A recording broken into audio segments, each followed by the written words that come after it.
On the energy from Dr. Woodward's presentation here.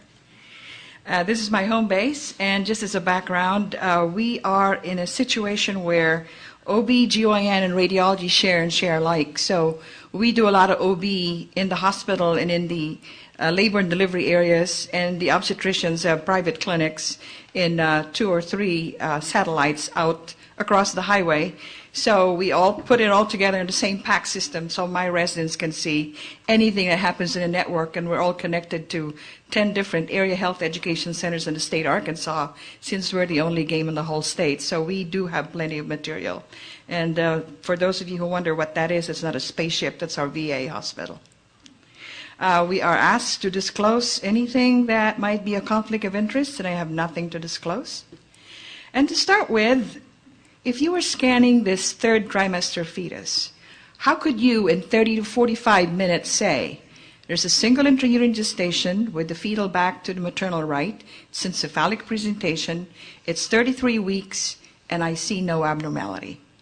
On the average, we do a complete OB examination in 30 to 45 minutes, maybe sometimes even less than that, depending on whether or not we detect any problems. So it's very important for you to have a protocol, a certain way of looking at this pregnancy that you can reproduce from month to month to month, so you will have a program in your mind. So if you have a sonographer that does the scanning for you, do not disturb your sonographer until she or he is finished scanning the whole fetus, because there are certain things that we need to document and document well. Now, I call this talk the 12 steps in obstetric diagnosis, because if you just look at all these items that I have listed on this page, you will be in compliance with any accreditation criteria that you will be asked to be in compliance with when you apply for accreditation in the future. And whether or not you want to accept it, accreditation is going to be here very soon. So every pregnancy in the 2nd and 3rd trimester should have at least one comprehensive OB evaluation. And if later on you want to limit it to the placenta, or whether or not the fetus is alive, or any on a more limited basis, you should have at least done one complete examination. So we will try to go through this within the next 45 minutes. Step 1, you have to look at the uterus as a whole. Specifically, you have to know presentation and lie. Now, why is this important? I could not overemphasize this, because unless you know what the orientation is, you don't know what's up, what's down, what's right or left, you could make a mistake in diagnosis if you are not oriented. So given that the fetus keeps moving the whole time you're scanning, you have to keep reorienting yourself always. So scan, look where the head is, what happened to the legs, where did they go, did the baby flip, is the right side to the maternal right now, or what? It's always a constant reorientation. So note that we don't say vertex or brow or whatever presentation, we just say cephalic, the head's down. So if the head is down presenting, you can see the cervix, which is nice and long here, full maternal bladder. So of course the rump is in the fundus, so this baby is in a longitudinal lie. If the baby is in breech presentation, the head is in the fundus, and either it's a frank breech, a footling breech, a partial breech, you will see that the presenting part is not the head. So you more or less know what's up and what's down. Next thing, find a transverse view, either of the abdomen or the chest. And what you want to know is, where's the spine? Find the spine. Because once you find the spine, you relate it to what's presenting, then you will have an idea of where right or left is. And I can see my residents doing their body English when they scan, because they have to always imitate which way the baby is lying to determine what is right and what is left. So this is the abdomen, this is the spine. If the fetus is in cephalic presentation, then this is left and this is right, so that's correct. This is the chest, this is the heart axis over here, the spine is over here, so again, the baby's head is down, so this orientation is correct. And as you go to the base of the heart, you see the main pulmonary artery come across, and this is the aorta after it has crossed over. So this is normal, because this is the right and this is the left. Now in a breech presentation, obviously, it flips around, because then here's the spine, this is the left, and this is the right, because the head is away from you. And this takes a little doing, but once you get into the habit of checking your orientation all the time, then this becomes routine.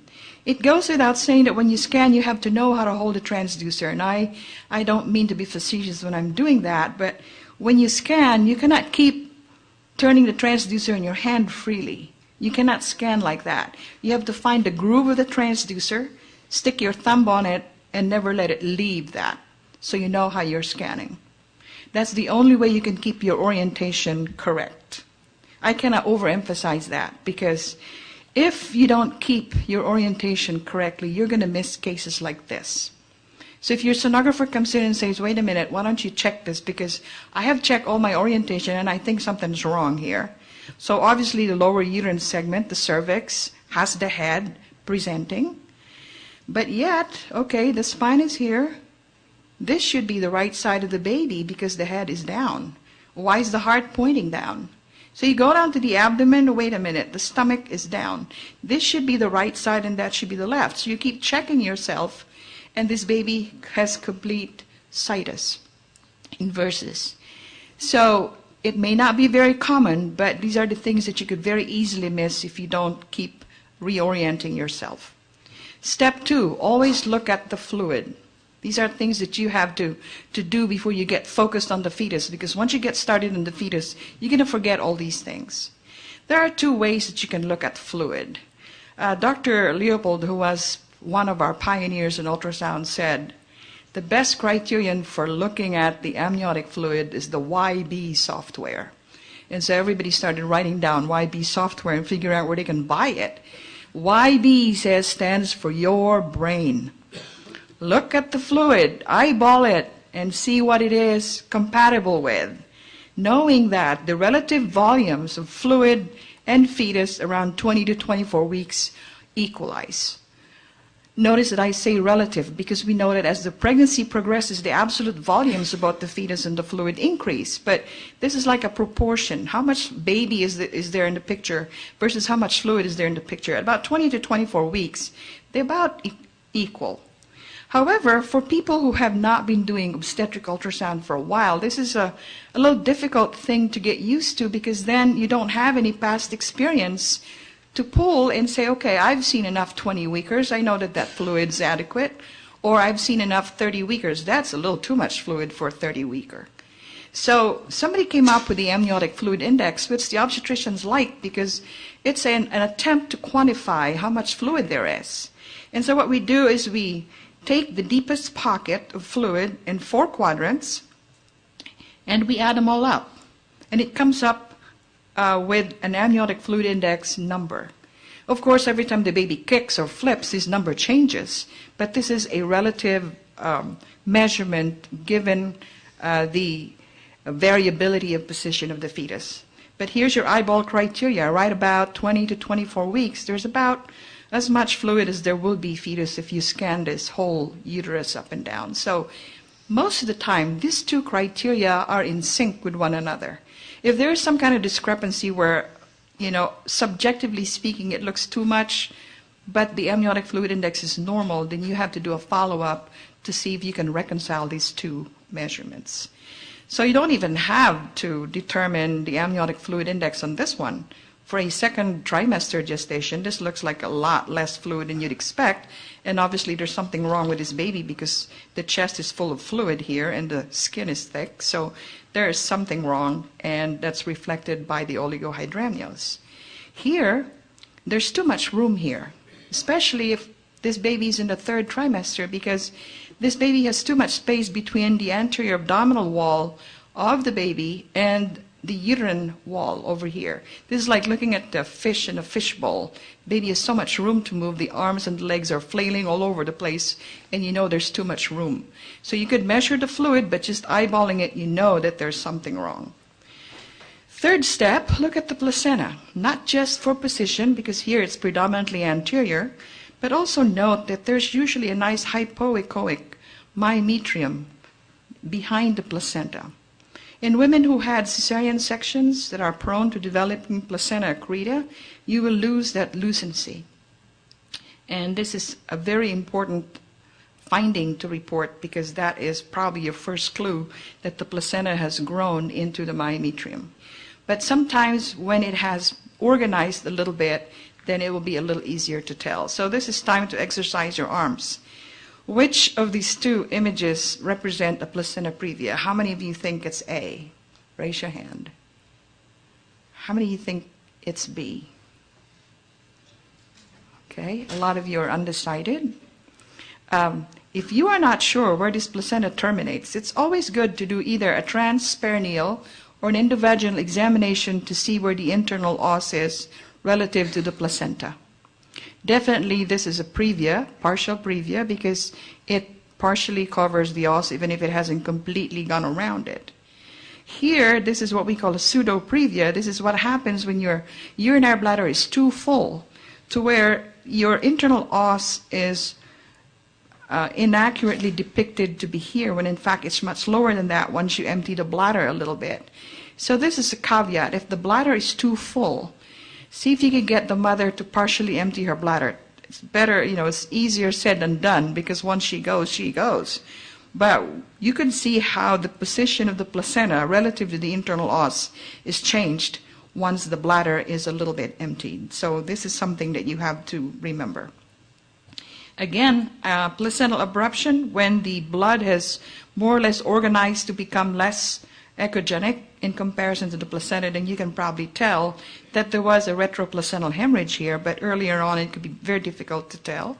And eventually, hopefully, it will resolve and will not progress. Step 4, these are the routine measurements that anyone doing obstetric ultrasounds around the world does.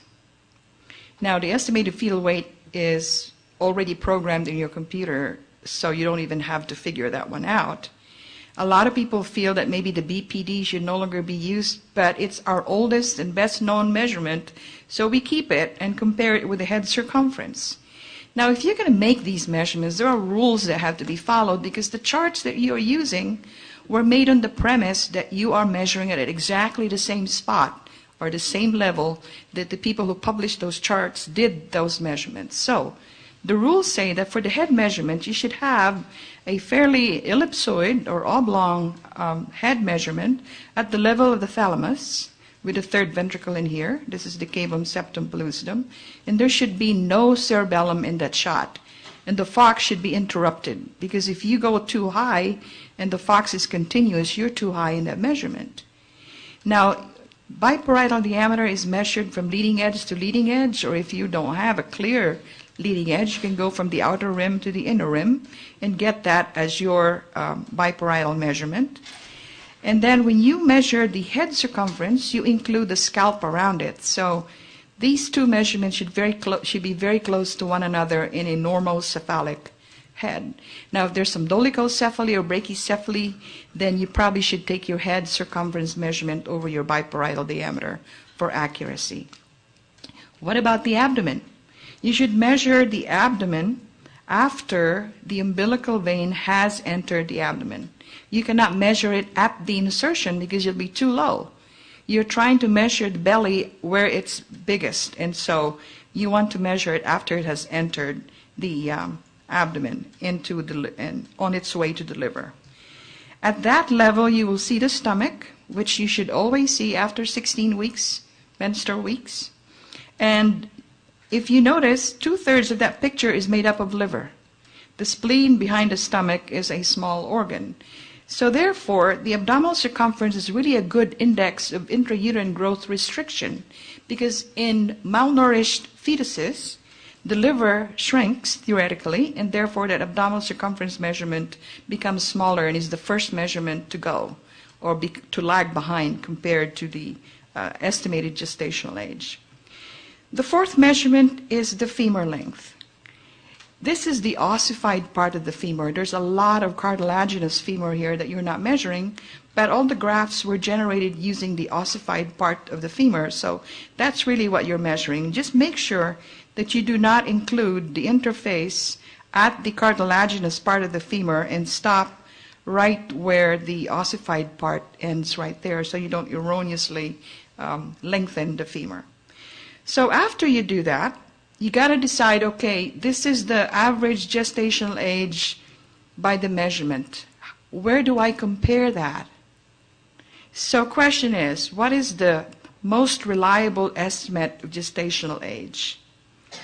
Those of you who think it's the BPD, raise your hands. Head circumference, abdominal circumference, femur length. How about crown rump length? Great. You heard Dr. Woodward. So here's the game. When you say this baby is 22 or 25 weeks, you're assuming that that baby is in the 50th percentile of these curves. So this is the name of the game. You're assuming that that baby is in the 50th percentile, and yet you know that people with the same birthdays don't have the same measurements. So that is why we have 2 standard deviations on either side of the mean, because we have to give leeways for variation in development. So you use whatever your best gestational age estimate is. If you have a crown rump length, perfect. Use that. If you don't have that, then you probably go to the best recall of the last menstrual period if the patient has a good recall. If not, you just have to get the earliest ultrasound you can get and use that as a comparison. But you have to have a comparison to judge whether the measurements you're getting now are appropriate or not. But if you have none of that, then you have to say, well, if your baby is perfectly average, it is 25 weeks old. Just remember that that's what you mean when you do that. Step 5, what about the head? Everybody starts smiling when I say make sure there's a head or there's a brain, because this is how anencephalics are missed. No matter how engaged the head is in the pelvis, there should always be a separation between the anterior uterine wall or the placenta from the fetal nose or face. So here's a normal head. Here are 2 anencephalic fetuses, one in the 2nd and one in the 3rd trimester. And these fetuses can present at term. If the woman has never had a prior prenatal exam, you will not know any anencephalics until they present at term sometimes. And usually the woman's abdomen measures larger than the dates that's expected. This could have been diagnosed before the end of the 1st trimester if this woman had an early ultrasound, but these can present at term on someone with no prenatal exam. And the unfortunate part is that everything below the orbits are normal. It's just there is no brain above the orbits. And so we go into, okay, what is anencephaly versus acrania? Anencephalics are usually those where you have nothing above the orbits. But sometimes you will see this very amorphous, abnormal looking tissue that is not normal brain, and yet there's no cranium around it. And now people feel that this is probably a spectrum, like eventually this is going to look just like this. But at the stage where you can catch it sometimes when that abnormal vascular tissue is still there, that's what most people would call acrania. Now, when you have determined that the brain looks normal, you have to document 3 things in the brain. You could take 1,000 images of the fetal brain, considering the many number of ways, the infinite angles you can get. But if you document 3 things, Dr. Philly has stated this since the early 80s, if you can only see 3 structures and document it every time, you would have ruled out the vast majority of the major intracranial anomalies. And what are they? The atrium of the ventricle, that should not measure more than 10 millimeters diameter transversely. See the cavum septum pellucidum and the cisterna magna. So even if you don't have a very cooperative fetus to image sometimes, if you could just get these 3 pictures, you would have taken the basic minimum structures to document. So how do you find these?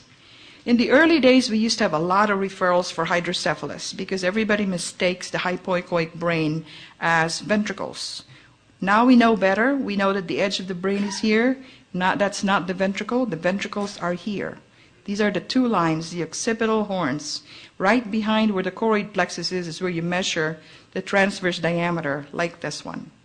Once the medial edge of the choroid plexus separates from the medial wall of the lateral ventricle, then you know this is a little loose. So even if that's within 10 millimeters measurement, you probably need to follow these up to see if this progresses into a frank ventriculomegaly. But normally, that choroid plexus should be snug. within the atrium of that ventricle. Secondly, the cavum septi pellucidum. I used to say cavum septum pellucidum when I was told that was wrong. You have to say cavum septi pellucidum or cavum of the septum pellucidum. So it should just be there. We don't have any good measurements for that. It could look like a square, a triangle, a rectangle. It should just be there. Every fetus should have one. This is your assurance that the brain has completed its separation into right and left. So the very subtle lobar holoprosencephalus or semi-lobar holoprosencephalus will probably get picked up if you just religiously pay attention to finding that. The third structure is the cisterna magna. It's always this fluid behind the cerebellum. Sometimes you can see some arachnoid slips into there. That's normal. But you should always see the fluid collection behind the cerebellum. This is the vermis right in the center. So in abnormalities where the vermis is hypoplastic or agenetic, this is going to measure deeper than 10 millimeters. So these are a lot of numbers to remember, but they serve a purpose. This gives you clues as to whether or not that brain has attained its maximum level of development. And if any of these measurements or any of these structures are not seen, then you need to refer to someone who probably has more experience than you, or suggest that a follow-up be done within the next few weeks. This is where we now start introducing terms like the lemon sign and the banana sign. The lemon sign is the concavity or the indentation of the frontal bone in fetuses with KRA2 malformations. The theory is when you have a meningomalocele somewhere downstream, it's just like sticking a pin in a balloon and letting some of the air out, and the frontal bones being the most malleable of the cranium, will sort of indent and show you the lemon sign. Now when the skull gets to the point where it's no longer as malleable, like in 30, 32, 33 weeks gestation, it will resist that kind of caving in, so you may not see the lemon sign late in the third trimester.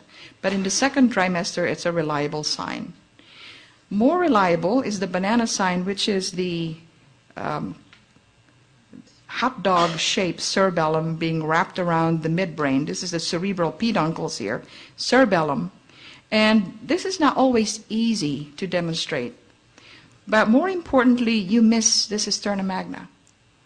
That means that your posterior fossa is so small that you plaster that cerebellum against the back of that skull to where you lose your cisterna magna.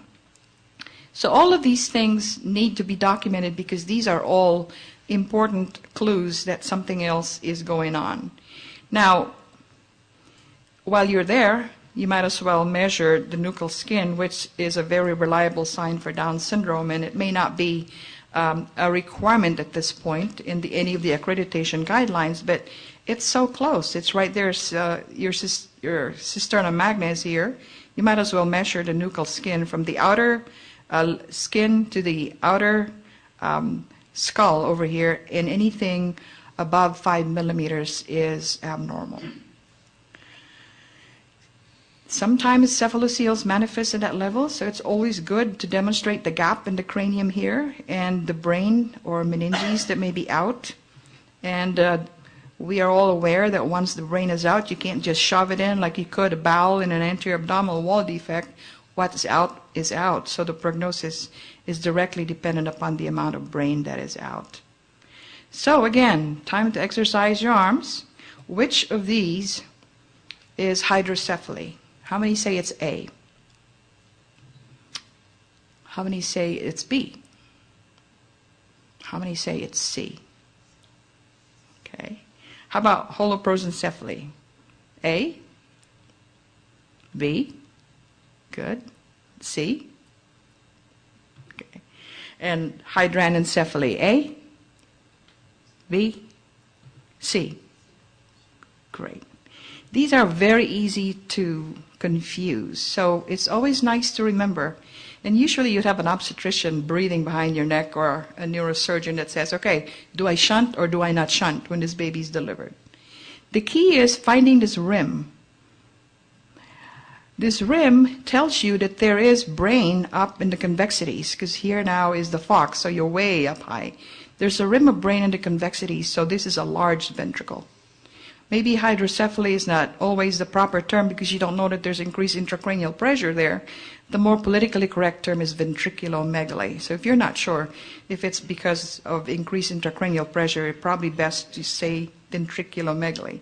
But here in a hydranencephalic, there is zero brain up in the convexities because the brain that is purely supplied by the internal carotid, which is the parietal lobe, is not there. Either it was there and got infarcted or it never developed. But this is the key. You have to get your image at the high convexities to make this distinction. Holoprosencephaly, obviously, if it's alobar, is easier to diagnose than it is lobar, because sometimes the degree of separation is a spectrum, but there's no fox here. There's a monoventricle, and the thalamus kind of looks a little globby. So all of these terms and all of these findings can be discerned if you take those 3 levels of measurement. Sometimes in the holoprosencephalic, where there's no fox, you can see some proboscis coming out from the front of the face, because these are the babies that we say where the face predicts the brain. And again, there's a mantle of brain around here, but just no fox and a continuous ventricle. Now we get into the issue of choroid plexus cysts, where you're looking at the atrium. Sometimes you will see choroid plexus cysts that look very complicated. Sometimes they could just look like small cysts. There's a variation in what kind of weight you want to give to this. At my institution, our obstetricians feel that if this is the only finding and the rest of the baby looks fine, this will not trigger an amniocentesis. But this, on top of 2 other findings, for instance, that will make him think chromosomal anomalies, especially tri-18, that would push them into doing the amniocentesis. So again, depending on the level of your comfort of your obstetrician, this may be an indication for amniocentesis. But the association is with tri-18 rather than Down syndrome. When you see a cystic area in the brain, always turn your Doppler on. You never know when you're going to encounter a vein of Galen aneurysm. Now, this is not a requirement, but just think. You tell the mother your baby's perfectly normal, and then the baby comes out with all kinds of clefts. That's not lethal, but it's just as catastrophic to the parents because you did not look at the lips. This is not hard to do. You just move your transducer in a coronal plane and slowly march forward until all you see is the tip of the nose, and you can see the upper lip, the lower lip, and the tongue in between them. This is a midline cleft, which has a lot more chromosomal implications than, say, a unilateral cleft or a bilateral cleft. And sometimes when you're not sure, you can use your 3D to demonstrate the cleft. Sometimes parents will accept this finding a lot easier if they can see it on the screen. And there are, of course, you have to choose the parents that can handle it and those that can't. But this is a very powerful picture when you show this to them. This is a baby that not only has a cleft lip and palate, but also has an ophthalmia on that side. So this is a chromosomal problem. Here's a tri-18 that has bilateral clefts and a lot of problems with the face on top of that. So 3D has a very powerful picture sometimes when you need to show the whole face. What about the spine? The accreditation bodies require that you show not just the cervical, the thoracic, but also the lumbar and the sacral. Now, they don't say that you should show longitudinal or transverse, but here's the transverse view. The skin is always intact, and there are 3 ossification centers that are clustered together. So which of these 2 views do you think is more important? How many of you say longitudinal? How many of you say transverse? Good. With longitudinal, you are seeing beautiful 2 rows of bones, but it could really be this one and that one together, or this one and that one together, or this and this together. You could miss subtle spina bifida if you only see 2 ossification centers. So even if this is adequate for now for documentation, you really should run the spine in a transverse view to make sure that you're not missing a subtle splaying of the posterior elements. Now, there's no problem if the meningomyocele is that big, and you can see the neural elements coming out, but if it's this small, it could be tough. All you see is the failure of the spine to taper towards the coccyx. This is the first case that made a believer out of me for the lemons and the bananas, because we saw the signs in the head, but we could not find this meningomalocele. We had to take her back a couple of weeks later just to see this spine again, because the first time around, this baby's butt was right up against the uterine wall, and we couldn't see this at all. So if you see lemons and bananas in the brain but cannot find a meningomalocele, look again. Chances are you're just not seeing it. Step 7 is the chest. Right now, the only requirement is the 4-chamber view, but there's more and more clamor to show the outflow tracts, because you'd be surprised how many major vascular abnormalities you can miss because you just look at the 4-chamber view. The 4-chamber view is perfectly proportionate sometimes, and yet you will have some major problems with the vessels, as I'll show you in a minute. So this is the right side. You can see the moderator band is very prominent, and you don't have to measure them. You can just eyeball them and say, that looks pretty proportionate. Here's the interatrial septum, the foramen ovale, and if you watch this on real time, there's always a foramen ovale flap that goes to the left every time. That's one way you can tell that that is the left atrium. And also, if you draw a line, usually the axis of the heart compared to the anteroposterior axis should not be more than 45 to 50 degrees. So there's a lot of clues in here to tell you that something may be wrong. And of course, you got to get a heart rate. Every baby should have a heart rate. So just by looking at a 4-chamber view of the heart, what are the things that you could diagnose? A large VSD. Obviously, little VSDs can still be missed. The echogenic intracardiac focus is a soft finding for Down syndrome. It's one of those markers that you have to pair up with other markers to give you a higher degree of accuracy. But it refers to this immature papillary muscle that looks like a bright area over here, usually in the left ventricle. And they all eventually disappear towards the 3rd trimester, so you keep following these up and they will disappear, because most people feel that this is just an immature or fibrotic portion of the papillary muscle, and it moves with the valve as they open and close. The best you can do with a 4-chamber, you still just see a small left side, small left ventricle, small left atrium. You know that that's a hypoplastic left heart. And here, you have an endocardial cushion defect in a baby with Down syndrome. These two valves on real time don't ever touch each other. So there's free regurgitation across here.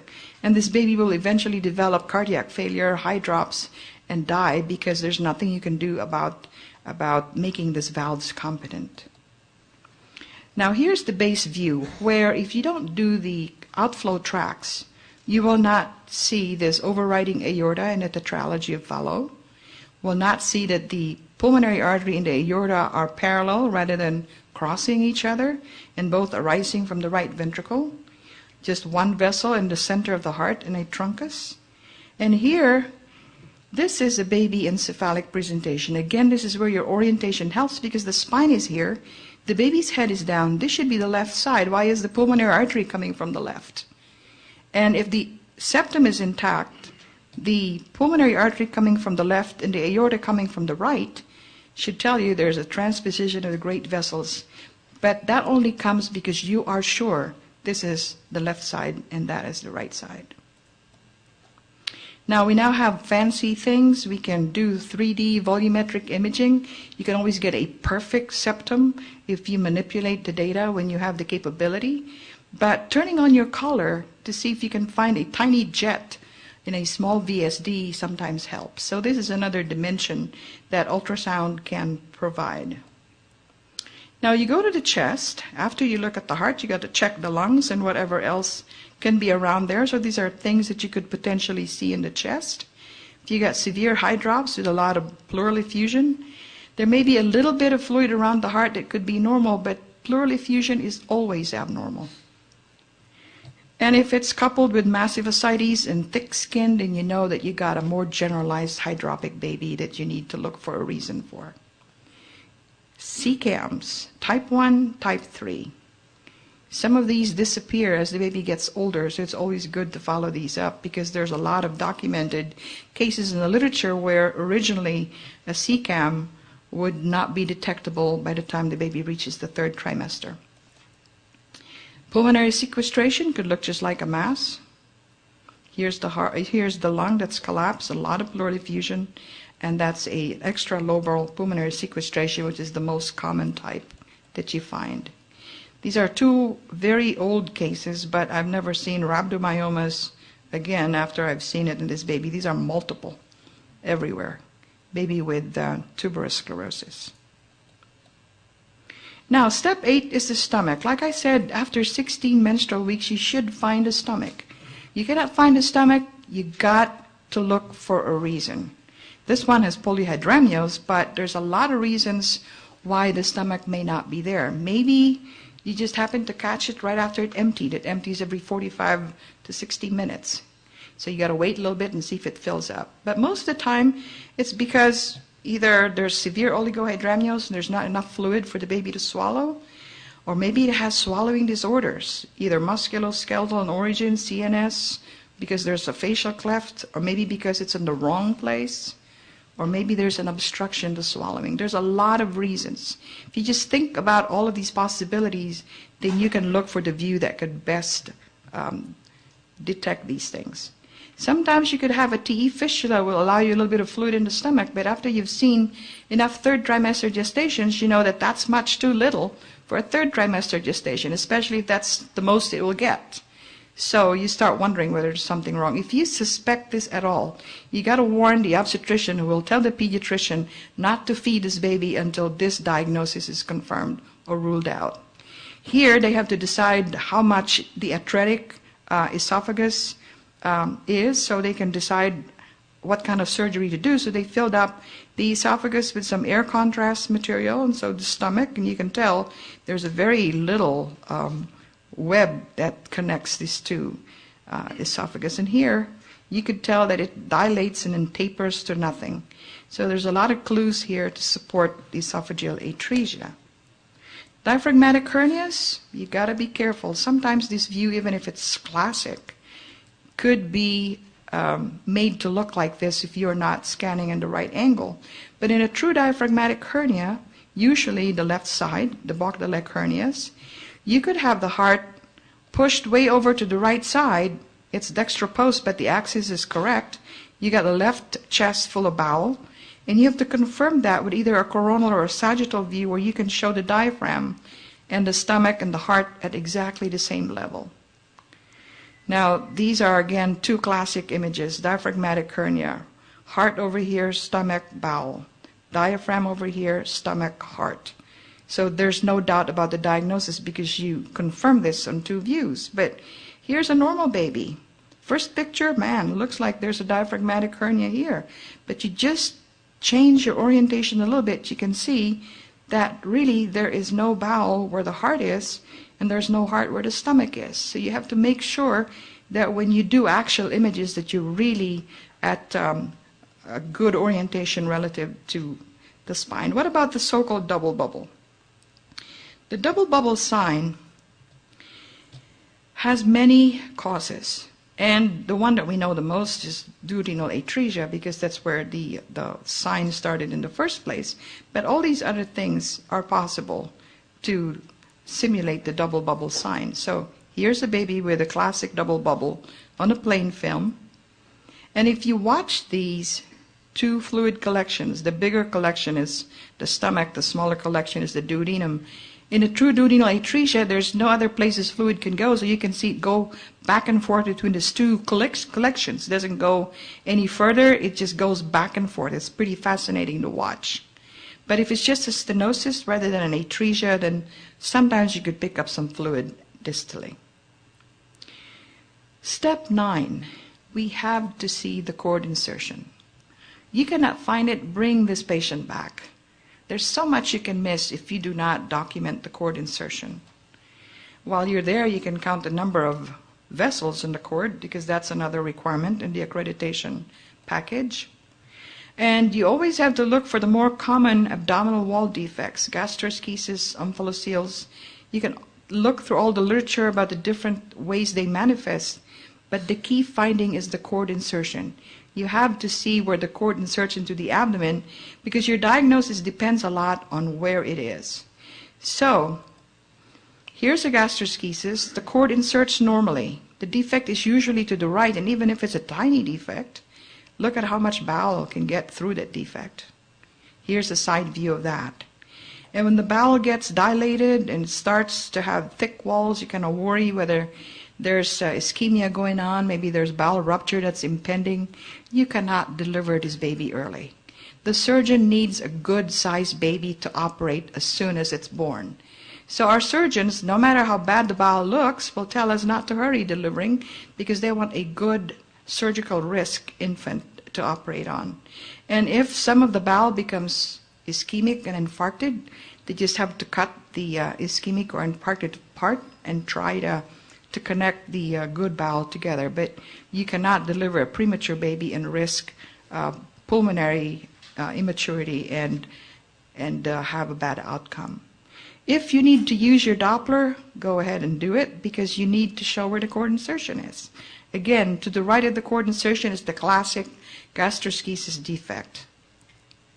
And if you don't see the cord insertion at all, and all you see is bowel floating everywhere, your diagnosis of gastroschisis is probably more correct than not because this is classic for gastroschisis. Bowel is out, and if it is liver, then chances are it's an omphalocele. In omphalocele, you cannot see the cord insert normally into the abdomen because it always inserts at the apex of the defect. The vast majority of them will have liver in it, although bowel-containing omphalocele have been reported by Dr. Nyberg and his group to have more association with chromosomal anomalies. But always the discriminatory finding is the insertion of the cord at the apex of the defect. And of course you have a membrane that has both peritoneum and amnion in it, so you can see that the membrane covers the classic presentation of an omphalocele. We call it a giant omphalocele if it's 5 centimeters or more. And here you have to define for the surgeon what happens to the aorta and the vena cava because that would help him decide how complicated the surgery is going to be. So again, no matter how big the omphalocele gets, the cord still inserts at the apex of the defect. So this is a good summary of the differentiating point. If all you see is bowel, chances are it's gastroschisis because omphalocele usually contain liver. Always look for the cord insertion to see where the defect is and where the cord inserts.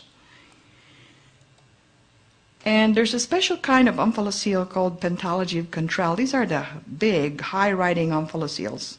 There's an associated ectopia cordis. So if you look at the ectopia cordis and the giant omphalocele in the middle, those are two components of the pentalogy. The other three is what happens in between those two to make this abnormality happen. So you got the sternal defect, pericardial defect, diaphragmatic defect, because then, and then cardiac anomalies, because then that is how this whole syndrome or finding or classic presentation manifests. And usually you will see other abnormalities. Here's a 2-vessel cord in this baby. So Dr. Woodward told you that if you see bands, that usually tells you that there's been a disruption in the amnion-chorion integrity. Bands are bad past 17, 18 weeks. Usually you expect the chorion and the amnion to fuse, definitely by 20 menstrual weeks. So any lines that you see floating in the amniotic fluid beyond 20 weeks has got to raise some red flags. Bands can be found in amniotic band syndrome, limb-body wall complex, all kind of complicated abdominal wall anomalies. So here are multiple amniotic bands floating. And you couldn't even tell where the normal abdomen is in this baby because everything is out. The bowel, the liver, everything. And once you have orthopedic problems on top of the amniotic bands in the severe opening in the anterior abdominal wall, you got to think of the limb-body wall complex. Again, this is not very common, but this is how your thinking should follow. Cannot find the cord insertion. Got bowel, liver, orthopedic problems. Look at the spine. The spine is very abnormal. You got clubbed feet, claw hands, all kinds of anomalies that you cannot explain just by amniotic bands alone. So you have to theorize that way back when the body stalk was developing, some vascular insult occurred that led to this very complicated problem. And no matter where you, a lot of limb-body wall complexes always have orthopedic complications. Here's a foot Here's a foot and the spine on top of the massive herniation of viscera into the anterior abdominal wall. Okay, we're getting close. Step 10, what about kidneys? Beautiful kidneys. Okay, we measured the renal pelvis and the anterior posterior diameter of the kidneys. And anything above 4 millimeters as far as dilation of the renal pelvis is suspect. If it's symmetric and bilateral, sometimes we can say, oh, that could just be reflux because the UV junction is immature. So maybe that's just what it is. But if it's more than 4 millimeters, you're obligated to at least follow it and make sure it doesn't get any worse.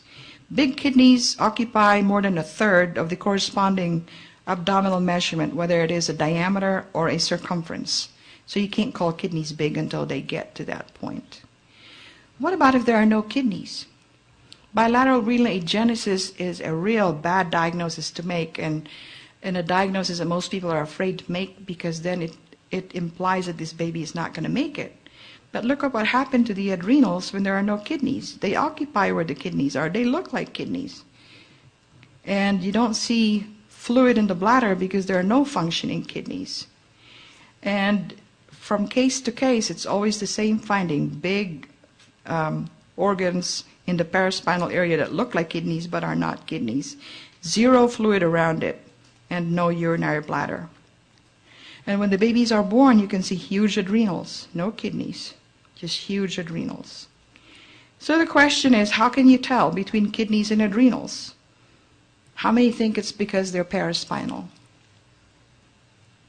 How many think it's because of the pyramids or the absence of pyramids? 1. Echogenic central complex, is that helpful? No? How about their ovoid shape? Now, if you remember, the kidneys have these beautiful pyramids that the adrenals do not have. They're arranged in a nice concentric arrangement around a very minimally dilated renal sinus.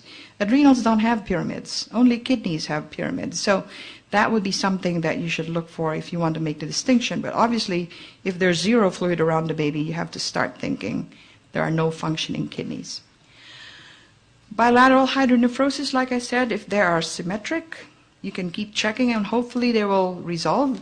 We probably do one follow-up late in the 3rd trimester, and if it hasn't become worse and the fluid remains normal, we will just suggest a neonatal follow-up. What if it's asymmetric? You got to start worrying about UPJ obstruction. Here's a normal kidney with very minimal distension of the renal sinus here. And when they're huge, they could obstruct the other side. This one still looks pretty normal.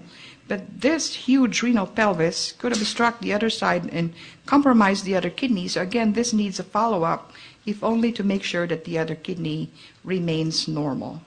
And when the babies are born, they don't look any different. Normal kidney on one side, huge bag of water on the other side, huge renal pelvis. Multicystic renal dysplasia, we were told a long time ago that they're typically unilateral, but now we're finding more and more bilateral multicystic renal dysplasias. They're bizarre looking. They don't look like kidneys at all. They have cysts of varying sizes. The other kidney looks perfectly fine, but this one is growing to where it's crossing the midline and occupying more space. So again, you got to watch, make sure the other kidney remains normal. Autosomal recessive polycystic kidney disease are very typical in the sense that they maintain their reniform shape. They're echogenic. Sometimes you will find some macrocysts, but they fill up almost the whole belly. Like here's the whole belly, and the kidneys go all the way up to here, both sides. And sometimes when you got multicystic renal dysplasia associated with a cephalocele, then that's what constitutes the Meckel-Gruber syndrome. Occasionally you will see a horseshoe kidney in utero. Not very common, but looks just like what you see in adults.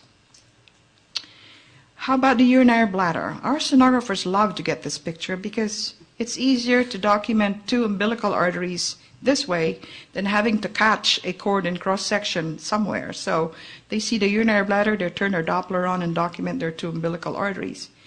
But just like the stomach, the bladder should be there any time after 16 weeks. You can't find it, you got to explain it. Sometimes they give you a beautiful keyhole configuration, as in posterior urethral valves in a male baby with associated severe hydronephrosis. And the last step in a fetal evaluation is documenting extremities. You don't need to count toes or fingers. You just have to document there are 4 extremities. And if you see persistently clenched fists, try to bounce those hands. See if you can make them open. Persistently clenched fists are not good. Or you got clubbed feet, try to move the foot away from the maternal uterine wall, because sometimes if you got a baby that has just kind of like pushed to the side of the uterus, it could give you some crowding clubbed feet or pseudo clubbed feet. But when they're real, they're going to stay in that orientation the whole time. Now, when you don't understand what's going on with an extremity, again, 3D can come to your rescue. You can see where the heel is up here. Here's the forefoot, and here's the ankle. So it just confirms this 2D image of what may look like Talipes deformity. What about, this is so catastrophic. You tell the mother your baby looks fine, and it comes out with no arm on one side or no leg on one side.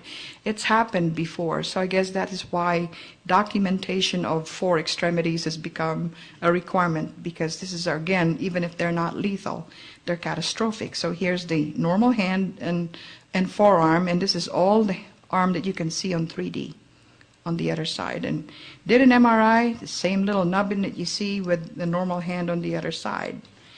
So it helps to verify these very dramatic findings with an MRI if you need to. Now, I am becoming a believer in cine clips. I'm getting into where I would rather do more clips and less statics than do a lot of statics, because there are no words to describe the findings in, say, osteogenesis imperfecta type 2, where you can see the fractures and the severe shortening of the limbs in this fetus that was born with classic findings. Now, how do you make this diagnosis? Here's a normal baby. The ossification of the spine and the skull are the same. You can see artifacts arising from the near field like you're used to. And the ribs are usually nice and curved. In osteogenesis imperfecta, your skull is severely hypomineralized compared to the spine. You should always get this picture. I don't care how good your machine is, you don't get brain this good. And there's severe micromelia, like this lady's supposed to be 20 weeks pregnant. This femur is only 13 weeks max. And look at our curve, the ribs are broken and pointed out. When you see this constellation of findings, and you can make this diagnosis in utero. The other types of osteogenesis imperfecta are more variable, but this type you can make the diagnosis of. Now, for completeness sake, you can look. We don't usually tell the mothers this unless it's important in the diagnosis, because you'll have mothers come in at 3 o'clock in the morning pretending to have some symptoms just to know if it's a boy or a girl. So we try to discourage that in the middle of the night, but we don't make this as a routine part of our report. So now we have gone from 2D to 3D, and this is my granddaughter.